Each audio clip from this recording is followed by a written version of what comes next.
આકાશવાણીના ભુજ કેન્દ્ર પરથી હવે રજૂ કરીએ છીએ પ્રાસંગિક, જેનો વિષય છે વિશ્વ કાચબા દિવસ. સંપાદન અશરફ નથવાણી, પઠન વિરલ રાણા.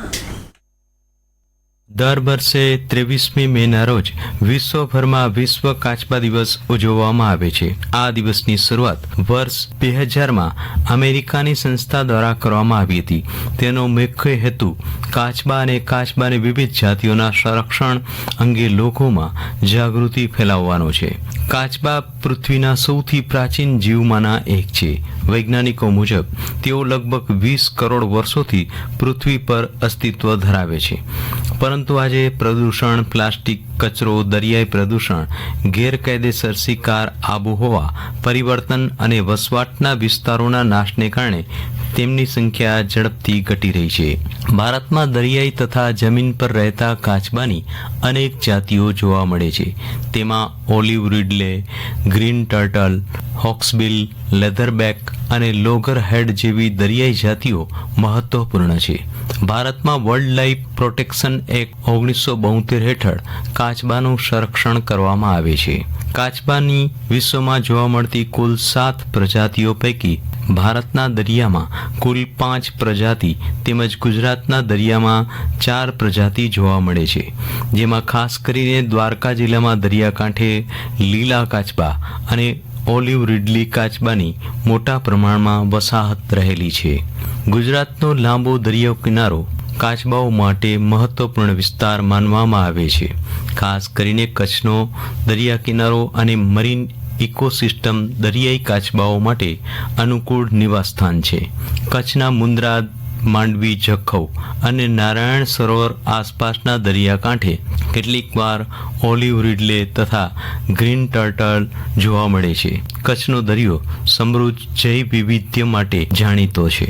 કચ્છ વિસ્તારમાં આવેલ મરીન નેશનલ પાર્ક અને દરિયાઈ અભયારણ્ય દરિયાઈ જીવસૃષ્ટિના સંરક્ષણ માટે મહત્વપૂર્ણ છે. અહીં વિવિધ પ્રકારની માછલીઓ, પ્રાણીઓ અને કાચબાઓનું સંરક્ષણ કરવામાં આવે છે. ઉપરાંત કચ્છના છારીઢંઢ જેવા વેટલેન્ડ વિસ્તારો પણ પર્યાવરણ માટે મહત્વ ધરાવે છે. ગુજરાતના દરિયાકાંઠે પ્લાસ્ટિક પ્રદૂષણ અને માછીમારીના જાળમાં ફસાઈ જવાથી ઘણા કાચબાઓના જીવને જોખમ થાય છે.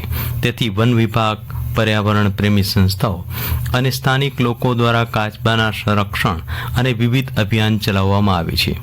લોકોને દરિયા કિનારે પ્લાસ્ટિક ન ફેંકવા, દરિયાઈ જીવસૃષ્ટિનું રક્ષણ કરવા અને પર્યાવરણ જાળવવા માટે જાગૃત કરવામાં આવે છે. હિન્દુ પૌરાણિક કથાઓમાં પણ કાચબાનું મહત્વ નોંધપાત્ર રહ્યું છે. સમુદ્ર મંથનને સફળ બનાવવા ભગવાન વિષ્ણુએ વિશાળ કુર્મ એટલે કાચબાનું રૂપ ધારણ કર્યું અને મંદરાચલ પર્વતનો આધાર બન્યા. કાચબો પોતાના બાહ્ય શરીરની ઇન્દ્રિયો સંકોચી પોતાની જાતમાં સમાવી શકે છે. તેથી ઇન્દ્રિયો પર કાબુ અને સંયમના પ્રતીક સ્વરૂપ કાચબાએ શિવાલયોમાં પણ આગવું સ્થાન મેળવ્યું છે. આમ જ તેને સંસ્કૃતિ, સકારાત્મક ઉર્જા અને કારકિર્દીનું પ્રતીક પણ માનવામાં આવે છે.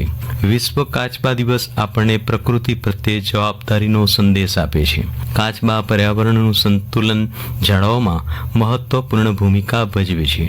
તેઓ દરિયાઈ ખોરાક અને ચક્રને સંતુલિત રાખે છે અને જળ પ્રદૂષણ ઘટાડવામાં પણ મદદરૂપ બને છે. વિશ્વ કાચબા દિવસ નિમિત્તે શાળાઓ, કોલેજો અને પર્યાવરણ સંસ્થાઓ દ્વારા જાગૃતિ કાર્યક્રમો, રેલીઓ, ચિત્ર સ્પર્ધાઓ અને પ્રદર્શન યોજવામાં આવે છે. અંતમાં કહી શકાય કે કાચબા માત્ર જીવ નથી, પરંતુ પર્યાવરણના રક્ષક છે.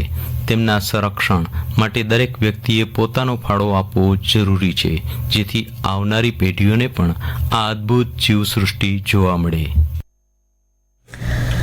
હમણાં જ આપ પ્રાસંગિક સાંભળી રહ્યા હતા, જેનો વિષય હતો વિશ્વ કાચબા દિવસ. સંપાદન અશરફ નથવાણી, પઠન વિરલ રાણા. પ્રસારણ આકાશવાણીના ભુજ કેન્દ્ર પરથી કરવામાં આવ્યું.